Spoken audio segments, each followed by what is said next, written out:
Kebobrokan dan kemunafikan dari seorang Bung Hotman Paris Hutapea akhirnya harus terungkap. Dulu katanya dia sangat benci dengan Ibtu Rudiana, tetapi hari ini dia menjadi lawyer dari seorang Ibtu Rudiana. Akhirnya Mbak Widya, pemilik akun dagelan politik pun ikut bersuara. Dan inilah komentar selengkapnya dari Bung Hotman Paris Hutapea yang selanjutnya akan ditanggapi oleh Mbak Widya, pemilik akun dagelan politik ini. Mari kita simak bersama-sama. Ya, saya setuju Rudiana itu diperiksa. Dan saya kan sudah kecewa sama dia, begitu saya minta ketemu dia nolak. Dia nggak mau ketemu, tapi kemudian belakangan dia mau jadi memakai kita, tapi dengan seolah-olah dengan syarat harus pergi pelakunya. Ada apa? Itu orang, ya? Hah? Kok ngapain dia maju ke persidangan? Dia kan bukan saksi. Yang lebih membingungkan lagi, ada orang kemarin ngotot-ngotot minta ketemu Rudiana, tapi jadikan dulu tersangka yang namanya Peggy Setiawan. Ini motifnya apa? Nah, yang lebih bingung lagi, keterangan namanya kakaknya Pina. Setelah Vinanya meninggal, ya kan, dia minta ponsel dikasihkan sama Rudiana.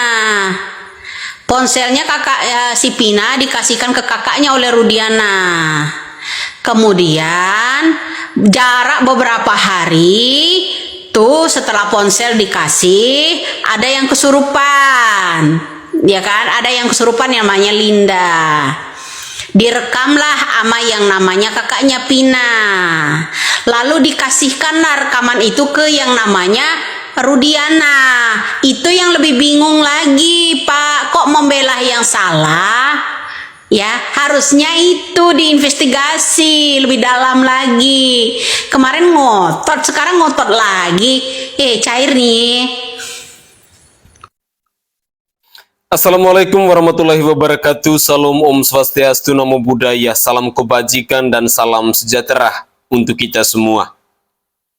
Hotman Paris bukannya semakin hari semakin profesional, semakin berkualitas dan lain sebagainya, tetapi kok semakin hari Bung Hotman Paris Hutapea semakin menunjukkan bahwa dia adalah lawyer yang tidak berkualitas.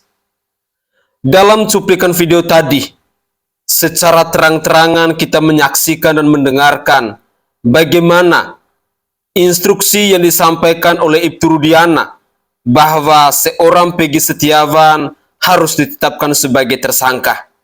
Tetapi nyatanya hari ini Peggy Setiawan sudah bebas. Beliau sudah menang dalam sidang pra-peradilan pada tanggal 8 Juli 2024 yang lalu. Tetapi yang konyolnya, nongolnya Bung Hotman Paris Hutapea sebagai seorang lawyer dari Ibtu Rudiana seperti pahlawan kesiangan yang menunjukkan kebodohannya, yang menunjukkan bahwa ternyata beginilah kualitas dari seorang Hotman Paris Hutapea. Motif apa yang ada dalam kasus pembunuhan Vina ini sehingga dulunya kecewa, dulunya benci, tiba-tiba sekarang dengan rasa tidak bersalah seorang Hotman Paris Hutapea nongol untuk membela Ibtu Rudiana.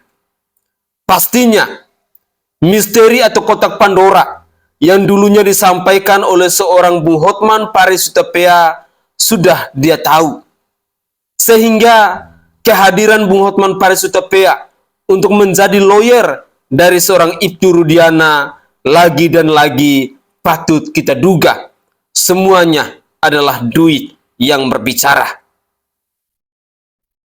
Jika ada yang tidak setuju dengan pendapat saya, silakan tinggalkan pesan, silakan tinggalkan kritikannya di kolom komentar.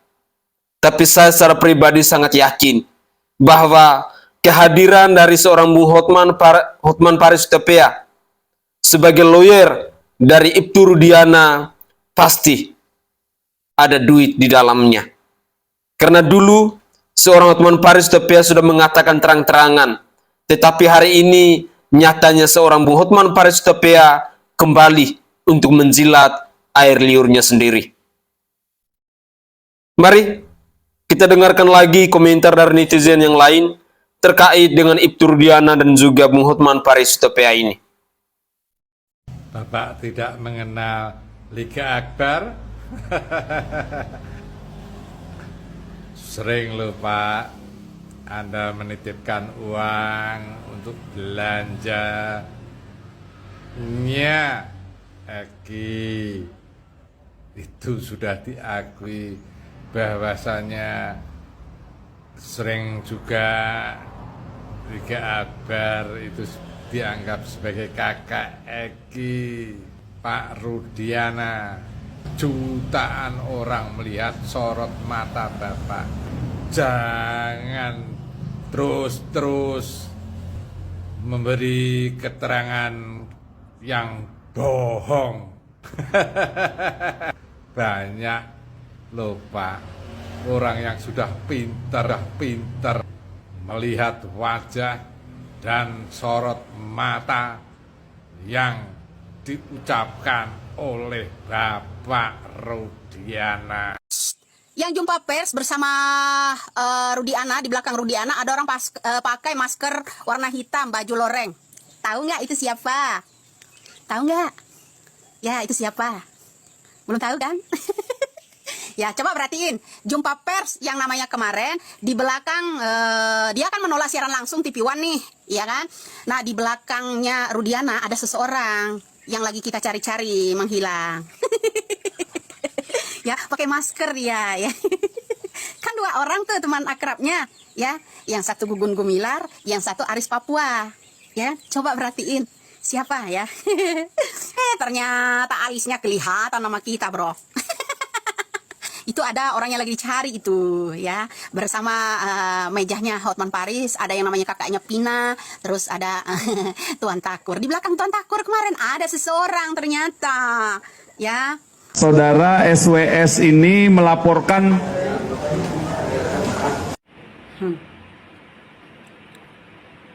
polisi kalau terbalik ya gitu. Orang yang bohong, orang yang jadi saksi bohong, jadi penipu, jadi saksi bohong, laporannya diterima, langsung ditindaklanjuti. Tapi kalau orang yang baik-baik, lapor nggak digubris. Emang bener yang lapor Aep, berani sumpah. Apa berani sumpah kalau yang lapor Aep? Yang lapor Rudiana kan. Rudiana kan yang lapor kan. Karena ada Dedek kan. Makanya Dedek sama Bang Dedi dilaporkan. Pasal dia takut kebongkar rahasianya. Itulah busuknya Rudiana. Yang lapor aslinya bukan Aep, tapi Rudiana yang lapor. Dikira kita orang ini orang goblok apa dibodohin. Aep lapor polisi, melaporkan Kang Dedi sama Dede. Aep itu ada apanya? Aep itu ada apanya? Yang lapor Rudiana kan? Yang lapor kan? Yang lapor orang yang belakangnya Aep. Kalau penipu, tukang bohong, lapor dipercaya. Kalau yang benar-benar jujur, lapor nggak dihiraukan. Terbalik ya. Pak. Ini Anda di mana? Berani disumpah kalau yang lapor itu Aep. Bilang aja lah yang lapor Rudiana gitu loh. Jangan pakai basa-basi Aep segala. Ada apanya? Aep lapor itu ada apanya Aep itu? Kalau dia nggak salah, kenapa dia nggak keluar? Kenapa dia ngumpet? Kenapa dia nggak menunjukkan wajahnya di medsos kalau dia nggak salah? Sebenarnya polisi bisa mikir lah. Kalau dia nggak salah, kenapa dia nggak tampil di media? Kenapa dia sembunyi kalau nggak salah? Ini dipakai buat bapak itu yang ngomong itu. Jangan asal kalau orang berbuat baik dibuat masalah, tapi yang pembohong penipu dipercaya. Dan mana Pak? Oke, Bang Budi, ini seperti apa ini melihat Ibtu Rudiana muncul dan memberikan apa statement yang mengagetkan ini, dia berani untuk sumpah pocong. Seperti apa mungkin dari sisi hukum ini? Menurut saya gini ya, beliau terlambat tuh hadir, harusnya udah diklarifikasi dari dahulu. Yang kedua, ini kalau bicara sumpah pocong, ini merusak nama Korps Baju Coklat itu Rudiana kan. Kenapa merusak nama Korps Baju Coklat? Karena ini kalau berpikir sumpah pocong, pemikirannya berarti mundur 1000 tahun yang lalu, bukan pemikiran modern sekarang. Kalau pemikiran modern, kalau menyangga jangan pakai sumpah pocong, kan ada ilmunya, iya nggak? Kan sudah belajar ilmu penyidikan gitu, syarat material, syarat formil kan sudah belajar. Kenapa harus menyangga dengan sumpah pocong? Artinya apa mungkin abang melihat makna dari ucapan Ibtu Rudiana yang berani sumpah pocong ini? Itu sih namanya membodohi masyarakat ya. Kita bicara hukum, ini bicara sumpah pocong. Orang sumpah di pengadilan aja bisa berbohong, ini sumpah juga di luar pengadilan. Seyogyanya beliau tidak begitu, beliau membuktikan dong dengan ilmunya. Kan beliau jadi perwira ada ilmunya, penyidikan pasti ada ilmunya. Kenapa bicara sumpah pocong? Ini sungguh keterbelakang ya kalau bicara sumpah pocong. Artinya ada apa, karena mungkin merasa tertekan jadi spontan mengeluarkan statement itu, seperti apa Bang? Loh, kita aparat penegak hukum ya bicara sejujur-jujurnya, bekerja seprofesional mungkin, nggak usah ada tekanan-tekanan. Ya kalau menutupi kesalahan kan dosa, tapi kalau mengakui kesalahan kan bukan dosa. Jadi yang diketahui oleh Ibtu Rudiana aja apa yang sebenar-benarnya terjadi, buktikan dengan keilmuan yang beliau miliki, bukan dengan membuktikan secara sumpah pocong. Begitu menurut saya. Tapi bisa meyakinkan nggak sih kepada masyarakat bahwa sebenarnya dia berani untuk menyatakan itu, artinya dia benar-benar tidak melakukan itu gitu, kalau gitu. Itu ya. Abang melihat seperti itu. Atau hanya untuk mengademkan ini masyarakat? Ya, kalau menurut saya mungkin ada tujuan lain, bukan buat meyakinkan masyarakat. Masyarakat sekarang sudah cerdas, ya tidak bisa dengan hal-hal seperti itu. Buktikan aja lah sesuai keilmuan beliau, jangan pakai sumpah pocong, ya. Ini kita bicara hukum, bicara dengan hukum. Bicara hukum jangan belok kemana-mana. Kok jadi sumpah pocong, aneh kan? Kalau bicara hukumnya dengan hukum, pembuktian juga dengan hukum. Kalau ada masyarakat yang menuduh A, B, C, D, E, F, G gitu, yang mendiskreditkan beliau, ya proses aja secara hukum. Begitu. Kenapa harus dibalas dengan sumpah pocong? Kan setiap warga negara memiliki hak yang sama. Ya. Terus beliau kalau merasa disudutkan oleh masyarakat, laporkan masyarakat yang menyudutkan beliau, begitu. Oleh Pak Audi, sebenarnya yang dimaksud dengan sumpah pocong itu adalah sumpah kejujuran atau sumpah apa sih sebenarnya? Boleh dikatakan? Saya juga kurang paham itu kalau sumpah pocong. Kalau dengar-dengar katanya kalau salah bisa jadi pocong, ya nggak? Sekarang lihat aja di depan pengadilan banyak yang sumpah atas nama Tuhan, tidak ada yang takut. Banyak yang bicara tidak sesuai dengan fakta yang sebenarnya. Apalagi ini bicara bukan di pengadilan, ya nggak? Kalau di pengadilan masih ada efeknya. Kalau berbicara bohong, bisa memberikan keterangan palsu. Tapi kalau sumpah pocong, bohong gimana? Nggak ngerti kan? Saya juga nggak ngerti. Oke Bang, berarti jadinya. Bang, artinya bukan jaminan ya orang melakukan sumpah membawa atas nama Tuhan atau mungkin tadi sumpah pocong, nggak jaminan mereka tidak bersalah ya? Iya, tidak jaminan lah. Sumpah pocong jamin dia benar, atau sumpah di atas nama Tuhan di pengadilan berarti dia benar, belum tentu. Semua pembuktian aja, ya kan. Keluarkan ilmu semua yang didapat waktu sekolah, ya kan, waktu pendidikan. Buktikan bahwa ya, beliau tidak bersalah, ya kan. Beliau bicara sebenar-benarnya, sejujur-jujurnya, kan itu yang kita tunggu. Bukan kita tunggu sumpah pocong gitu kan. Bagaimana pembuktian sumpah pocong itu?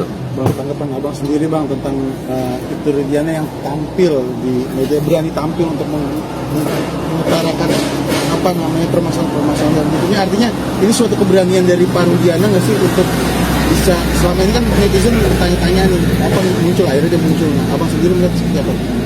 Kalau saya melihatnya harusnya kan supaya tidak menunggu rame ya.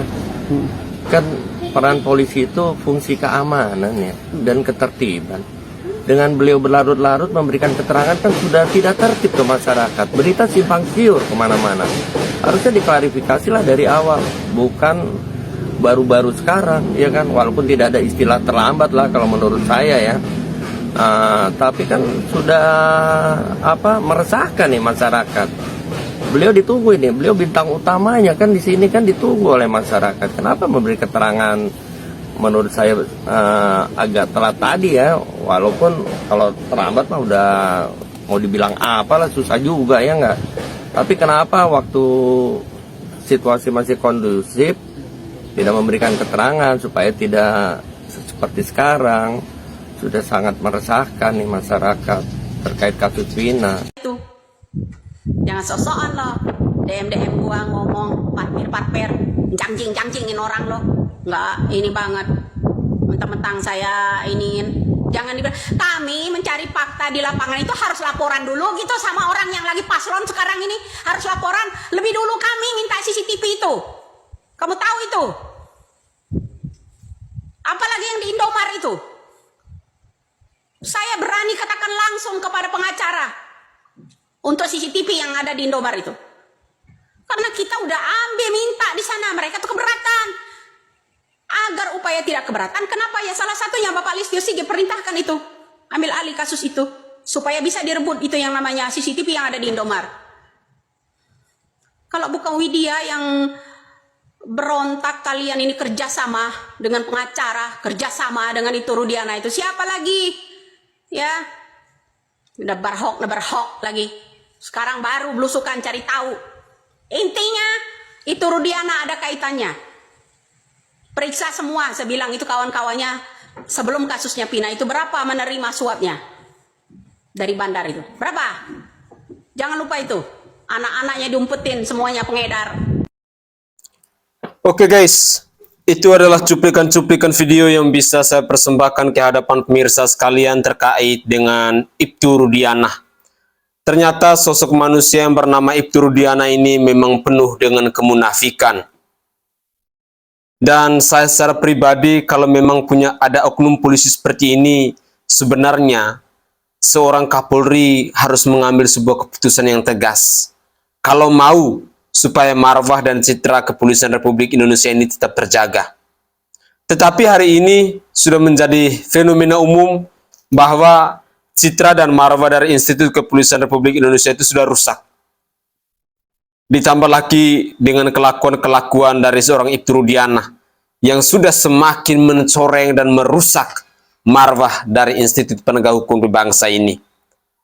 Sosok manusia yang selalu menebarkan dramatisasi, yang selalu menebarkan sandiwara dalam kasus pembunuhan Vina ini.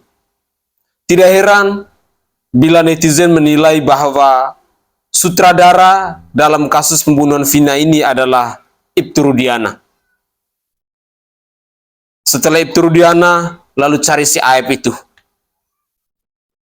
Terus terang, saya merasa prihatin ketika melihat banyak sekali kecaman dan hujatan yang ditujukan kepada Institut Kepolisian Republik Indonesia ini. Marwah polisi Indonesia rasa-rasanya hanya dijadikan sebagai sandiwara. Oknum-oknumnya tidak berkualitas. Sehingga tidak heran banyak dunia luar yang menertawakan tentang kualitas dan profesionalitas dari aparat penegak hukum di bangsa ini. Seringkali kami sebagai rakyat jelata meminta kepada Bapak Kapolri, kepada Bapak Presiden, agar bisa menindak tegas oknum-oknum kepolisian yang bejat, yang tidak punya hati nurani, yang tidak punya peri kemanusiaan, karena mereka itu tidak layak untuk memakai seragam coklat itu.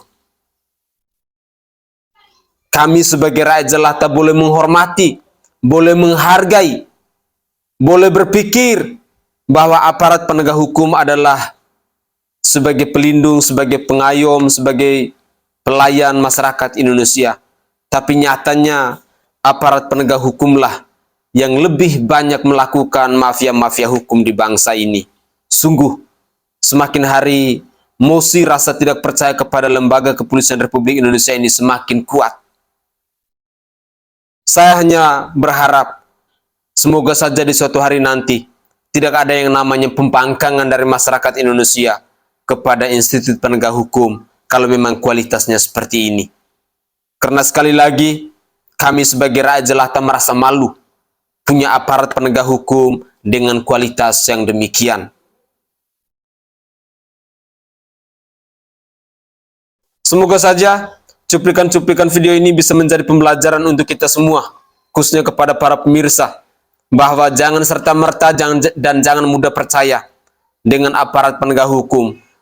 Pelajari rekam jejaknya. Jangan sampai kita yang dijadikan korban. Karena hari-hari belakangan ini banyak sekali cuplikan-cuplikan video yang mengecam tentang kelakuan dari aparat penegak hukum di bangsa ini. Sekali lagi, sebagai rakyat jelata saya turut prihatin. Walaupun sebenarnya saya sendiri sudah merasa kasihan ketika lembaga kepolisian, institut kepolisian yang sangat kami cinta dan kami hormati ini dijadikan sebagai bahan sandiwara. Saya Sainai dari Provinsi Nusa Tenggara Timur, saatnya kita yang rakyat jelata harus berani untuk bersuara. Salam hormat, salam NKRI, dan salam Pancasila untuk kita semua.